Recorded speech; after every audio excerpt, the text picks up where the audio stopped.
Étant à 237 km de Québec et 288 km de Montréal, la Ville de la Tuque a maintenant un service d'aéromédical. Certains patients, dans de cas graves seulement, pourront maintenant s'envoler vers les hôpitaux de Montréal et de Québec à bord d'avions hôpital. Ça va changer notre pratique à la Tuque, absolument.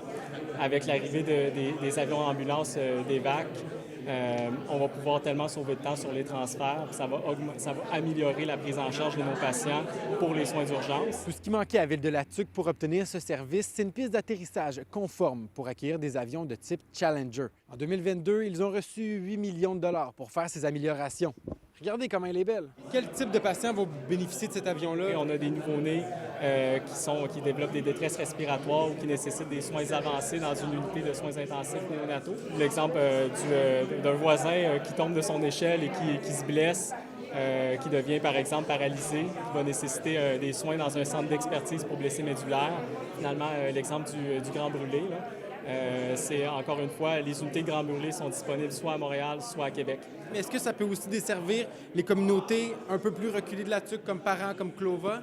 L'avion ne peut pas se rendre à Parent ni à Clova. À cause de la qualité de la piste à Parent, ça serait très difficile. C'est pour ça qu'il y a eu une réflexion majeure qui a coûté plus de 9 millions de dollars à la Tuque pour que la piste puisse être refaite à neuf. Si l'avion, elle peut faire plusieurs patients en même temps. Fait que ça peut arriver que si elle a deux patients à transporter après faire un détour par Val-d'Or. Les avions hôpitaux seront basés à Québec et seront appelés seulement en cas de besoin.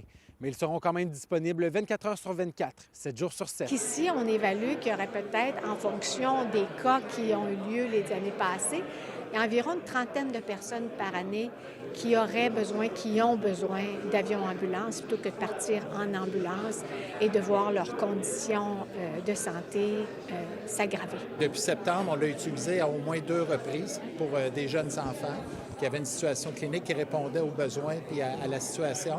Est-ce que ça va être le même équipement qu'on peut retrouver dans une ambulance?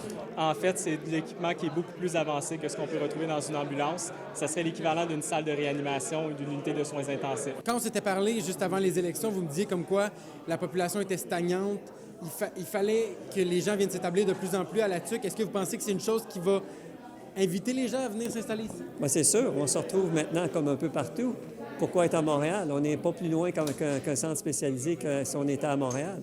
Donc, c'est sécurisant pour les gens qui sont ici. Avant ce service d'aéromédical, les patients qui représentaient des cas graves devaient être transportés à Montréal ou à Québec et un médecin devait être avec eux tout le long du transport. Mais maintenant, grâce à ces avions hôpitaux, le personnel médical restera en tout temps à l'hôpital de la Tuque.